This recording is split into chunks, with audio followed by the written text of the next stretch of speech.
Assalamualaikum warahmatullahi wabarakatuh. Bismillah walhamdulillah. Wassalatu wassalamu ala rasulillah Sayyidina maulana Muhammad ibn Abdullah wa ala alihi wa sahbihi wa man walah. Wala hawla wala quwata illa billah. Amma ba'd. Alhamdulillah, kembali dikumpulkan oleh Allah subhanahu wa ta'ala dalam majelis ilmu, majelis hadis. Mudah-mudahan menjadi tambahan ilmu yang bermanfaat. Amin Allahumma amin. Hadirin hadirat rahimakumullah.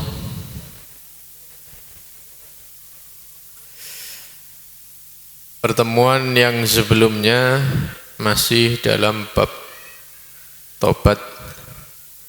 Hadis yang sebelumnya sudah kita jelaskan berkaitan dengan seorang tabi'in yang bernama Zir ibnu Hubeish yang datang kepada seorang sahabat bernama Sofwan ibnu Assal. Kemudian beliau bertanya tentang beberapa hal. Ini sudah kita jelaskan, cuman yang belum kita terangkan yaitu tentang perawinya yang meriwayatkan hadis ini, yaitu seorang tabi'in yang bernama Zir ibnu Hubeish. Namanya Zir, putra daripada Hubeish, abahnya itu Hubeish. Kita akan ceritakan sedikit, kemudian nanti kalau ada waktu kita lanjutkan hadis yang selanjutnya. Berkaitan dengan perawi hadis, beliau adalah Zirrun ibnu Hubeishin, seorang tabi'in yang tinggal di negeri Kufah.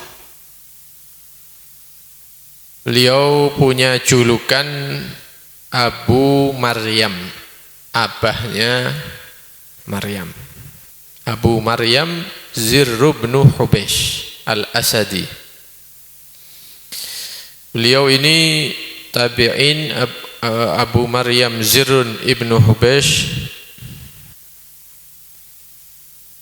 sempat hidup di masa jahiliyah sebelum datangnya agama Islam.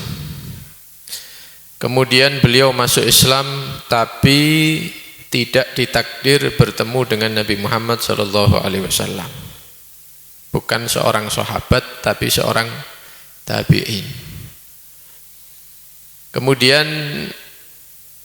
setelah Nabi wafat, kemudian Sayyidina Abu Bakar As-Siddiq wafat, Sayyidina Umar bin Al-Khattab wafat, beliau datang dari Kufah. Kufah itu kalau tidak salah Irak ya, daerah Irak, menuju ke kota Madinah Al-Munawwarah. Ketika di masa kepemimpinan Sayyidina Utsman ibnu Affan radhiyallahu anhu. Jadi Nabi sudah tidak ada, Sayyidina Abu Bakar, Sayyidina Umar sudah meninggal semua. Ketika itu yang memegang kepemimpinan yaitu Sayyidina Utsman ibn Affan. Maka ketika di Madinah beliau berjumpa dengan sahabat-sahabat Nabi SAW. Di antaranya yang kita ceritakan kemarin itu yang bernama Sofwan ibnu Assal. Yang kemarin sudah kita jelaskan hadisnya, dia datang kepada Sofwan bin Assal kemudian mau bertanya beberapa hal. Juga beliau bertemu dengan Ubay bin Ka'ab, kemudian Abdurrahman bin Auf, sehingga Zir ibnu Hubeish ini melazimi sahabat-sahabat ini, di antaranya Sofwan, kemudian Ubay bin Ka'ab dan Abdurrahman bin Auf. Tidak luput dari tiga orang ini. Karena beliau tidak berhasil bertemu dengan Nabi, maka mendekati orang yang dulunya dekat dengan Rasulullah SAW. Ya, tujuannya di samping mengambil ilmu juga untuk mengambil keberkahan daripada para sahabat-sahabat Nabi Shallallahu Alaihi Wasallam. Sehingga beliau menguasai ilmu-ilmu yang banyak dari para sahabat ini. Zir ibnu Hubash ini dikenal ketika itu orang yang paling menguasai ilmu bahasa Arab. Ilmu sastra bahasa Arab beliau paling menguasai. Bahkan beberapa sahabat ketika mereka memiliki masalah dalam ilmu Arabiyah, ilmu bahasa, mereka bertanya, tidak sungkan bertanya kepada tabi'in Zir ibnu Hubash ini. Di antara yang bertanya yaitu sahabat Abdullah bin Mas'ud. Dan Zir ibnu Hubash ini termasuk tabi'in yang dipanjangkan umurnya oleh Allah Subhanahu wa taala. Beliau wafat di negeri Kufah tahun 81 Hijriah. Ketika beliau berumur 122 tahun. 122 tahun. Ada yang mengatakan 120, ada yang mengatakan 122 tahun. Ya panjang ya, dipanjangkan umurnya oleh Allah Subhanahu wa taala. Kemudian beliau mengambil Al-Qur'an karena di zaman Sayyidina Utsman itu masa mengumpulkan Al-Qur'an. Belum ada seperti yang kita saksikan ini. Jadi kalau mau mengambil Al-Qur'an, datang kepada satu sahabat, didengarkan begitu, nanti diulang. Didengarkan dari hafalannya para sahabat, nanti tabi'in ini mengulang apa yang diucapkan. Jadi tidak ono hafalan ini itu tidak ada, mendengarkan ayat kemudian diulang. Nanti kalau sudah kuat ditambahi lagi sampai semua Al-Qur'an dihafalkan oleh para tabi'in, termasuk Zir ibnu Hubash mengambil Al-Qur'an dari beberapa sahabat, di antaranya Abdullah bin Mas'ud, kemudian Sayyidina Ali bin Abi Thalib. Ya, Sayyidina Ali bin Abi Thalib. Sampai beliau berhasil menghafalkan Al-Qur'an kesemuanya, seluruhnya dengan hafalan yang kuat. Ketika beliau kembali ke negeri Kufah, maka beliau menjadi tokoh dalam hafalan Quran. Kalau ada halakoh-halakoh, mereka itu membaca Al-Quran bil hifid dengan hafalan, itu Zir yang dijadikan ketuanya begitu ya, karena hafalannya sangat kuat. Ini tabi'in Zir ibnu Hubash ini. Sehingga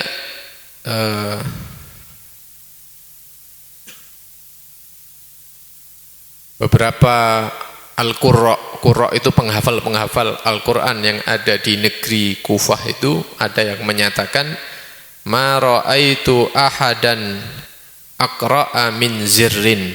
Saya tidak pernah ketemu penghafal Al-Quran yang hafalannya lebih kuat daripada Zir ibnu Hubash. Luar biasa hafalannya. Beliau juga meriwayatkan hadis dari sahabat-sahabat Nabi Shallallahu Alaihi Wasallam. Di antaranya Sayyidina Ali bin Abi Thalib, Abdullah bin Mas'ud, Abdurrahman bin Auf, Ubay bin Ka'ab, Hudzaifah ibn Yaman, dan banyak sekali. Juga mengambil daripada Sayyidatuna Aisyah radhiyallahu anha wa anhum. Hasil beliau ke Madinah itu untuk mencari ilmu, mencari keberkahan, juga untuk mengambil Al-Quran. Nah, kemudian kembali ke negerinya, memberikan manfaat kepada manusia yang ada di negeri Kufah. Sampai beliau wafat di tahun 80-an ya tadi, 81 Hijriah, umur 120 atau 122 tahun. Kemarin hadisnya sempat kita baca ya. Dari kisah tabi'in ini, jadi memang pengambilan ilmu itu seperti itu ya, ada sanadnya. Ilmu itu ada sanadnya. Para sahabat mengambil ilmu dari sumbernya langsung dari Nabi Shallallahu Alaihi Wasallam. Tidak ada kitab di zamannya Rasulullah, itu tidak ada kitab. Ngaji kitab itu tidak ada. Ngaji itu langsung gaya kuping. langsung ke hati, langsung praktek begitu. Ndak ono nyekel kitab kabeh itu ndak ada. Ya, baru setelah itu mulai dikumpulkan. Takut generasi selanjutnya apalane ndak podo seperti para sahabat, nah baru dicateti. Di zamannya Nabi semuanya duduk mendengarkan, mengamalkan. Begitu ada ayat turun menjelaskan tentang apa, langsung praktek hari itu juga. Besok ada ayat apa memerintahkan apa, langsung praktek hari itu juga. Ada ayat misalnya melarang sesuatu, hari itu juga langsung ditinggalkan oleh para sahabatnya Nabi. Turun ayat tentang diharamkannya minuman keras, kemudian ada sahabat yang lari menyampaikan kepada sahabat yang lain, para sahabat, barusan turun ayat yang menyatakan minuman keras itu haram, tidak boleh. Itu langsung ditumpahkan semua. Jadi ilmu langsung praktek. Ilmu langsung praktek seketika itu. Begitu dengar langsung praktek. Karena itu paling afdolnya manusia yaitu orang-orang yang satu zaman dengan Rasulullah SAW. Kenapa? Yaitu tadi, satu, mereka memandang Nabi, mendengar suaranya Nabi secara langsung, duduk bersama Nabi, makan bareng Nabi, musafir bepergian bersama Nabi, perang bersama Nabi, ya, berkorban untuk Nabi, hartanya, nyawanya, bahkan kadang-kadang melawan keluarga sendiri. Melawan keluarga sendiri. Pernah ada kisah ketika putra Sayyidina Abu Bakar As-Siddiq masuk Islam. Kemudian beliau mengatakan, wahai abah, ngomong sama abahnya Sayyidina Abu Bakar, ketika di satu peperangan saya masih ada di posisi orang-orang kafir, waktu itu belum Islam. Abah ada di pasukannya Rasulullah. Itu ketika dua pasukan ini bertemu, sebenarnya saya kelihatan sama abah itu. Cuman saya pura-pura tidak kelihatan. Saya menyerang yang lain karena abah saya sendiri. Gitu. Apa kata Sayyidina Abu Bakar Siddiq? Demi Allah, katanya, kalau hari itu saya melihat kamu, tak bunuh kamu. Kata abahnya. Kenapa? Karena cinta Nabi, ya, membela agama Nabi mengalahkan semua cinta. Walaupun anak-anak dewi. Karena itu mereka itu orang-orang yang mulia. Para sahabat Nabi itu orang-orang yang mulia. Tidak bisa digapai makom kedudukan para sahabat itu tidak bisa digapai oleh orang-orang setelahnya. Walaupun rojone wali itu kalau dibandingkan dengan sahabat yang paling rendah tingkatannya masih lebih afdol sahabat yang rendah tingkatannya. Rojone wali itu masih kalah sama sahabat yang paling rendah, apalagi sama Sayyidina Abu Bakar, Sayyidina Umar, Sayyidina Utsman, Sayyidina Ali, istri-istri Nabi. Karena itu kita harus menjaga akidah kita Ahlus Sunnah wal Jamaah, akidah keluarga kita, putra-putri kita, jangan sampai terpengaruh dengan orang-orang yang menghina, melaknat para sahabat Nabi, menghina atau melaknat keluarga Nabi. Kita harus cinta kepada sahabat Nabi dan keluarganya Nabi Shallallahu Alaihi Wasallam. Nah, dari